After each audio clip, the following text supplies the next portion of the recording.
तर अनिल परब आणि चित्रा वाघ यांच्यातील या वादावर पडदा पडल्याचं सूत्रांकडून कळतं।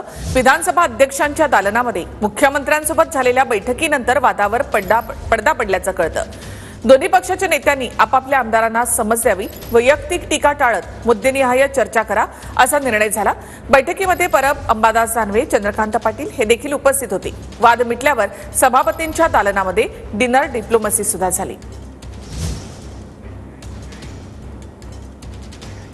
जयकुमार गोरेंवर विनयभंगाचा आरोप करणाऱ्या महिलेला सातारा पोलिसांकडून अटक करण्यात आली आहे। 1 कोटींची खंडणी स्वीकारताना अटक केल्याची माहिती पोलिसांनी दिली आहे। प्रकरण मिटवण्यासाठी 3 कोटींची मागणी केल्याचा महिलेवर ठपका ठेवण्यात आलाय। यानंतर जयकुमार गोरे हे आरोपांच्या फेऱ्यात आले।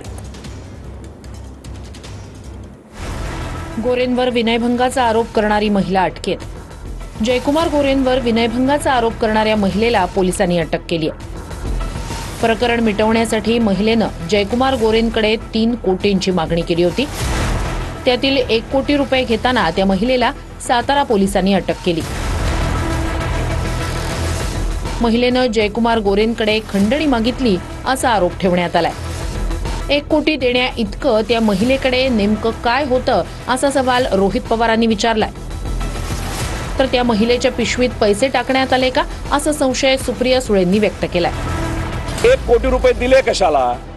मग त्या महिलेकडे काय होतं असं की त्यासाठी तुम्हाला पैसा द्यावा लागला? ते सुद्धा 1 कोटी रुपये आले कुठून? त्या महिलेनी नक्की मागितले का सरकारचा काय खोटा नाटा खेळ आहे हे स्पष्टीकरण सरकारला द्यायला लागेल। आणि दुसरी गोष्ट, नक्की त्या महिलेकडे काय मिळालं का, त्या महिलेच्या पिशवीत ते टाकलं का काय, हा खूप गंभीर विषय आहे। आणि एवढा 1 कोटी रुपये कॅश हे आले कुठून ह्याची ईडी सीबीआयची चौकशी झाली पाहिजे।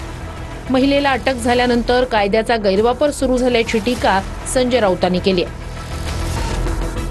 तर महिलाच जयकुमार गोरेंना ब्लॅकमेल करत होती असा दावा भाजप आमदार परिणय फुके यांनी केलाय।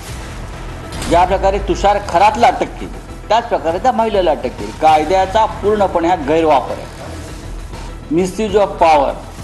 पोलीस महाराष्ट्र हे देवेंद्र फडणवीस यांच्या नेतृत्वाखाली पोलीस स्टेट बनलेलं आहे। बघा, असं आहे की ती महिला आधीपासून ब्लॅकमेल करण्याच्या दृष्टिकोनातूनच सन्माननीय जयकुमार गोरेंना त्रास देत होती आणि आज त्या महिलेचं पितळ उघडा पडलेला आहे। जयकुमार गोरे त्या महिलेला 1 कोटी देण्यास का तयार झाले असा सवाल वडेट्टीवार यांनी विचारलाय।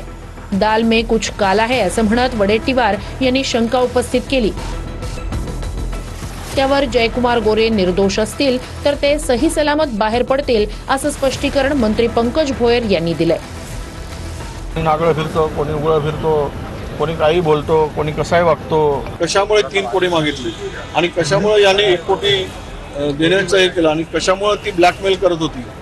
तो कुछ तो दाल में काला होगा। जी मंडळी राजकारणामध्ये असते त्यांच्यासोबत जसे त्याचे मित्र असतात, शुभचिंतक असतात, त्याच पद्धतीने विरोधक देखील असतात आणि विरोधक नेहमी कुठे ना कुठे अटकविण्याचा, ट्रॅप करण्याचा प्रयत्न करत असतो। परंतु मला पूर्णपणे विश्वास आहे की जयकुमार गोरे हे जर का निर्दोष असतील तर सही सलामत त्यातून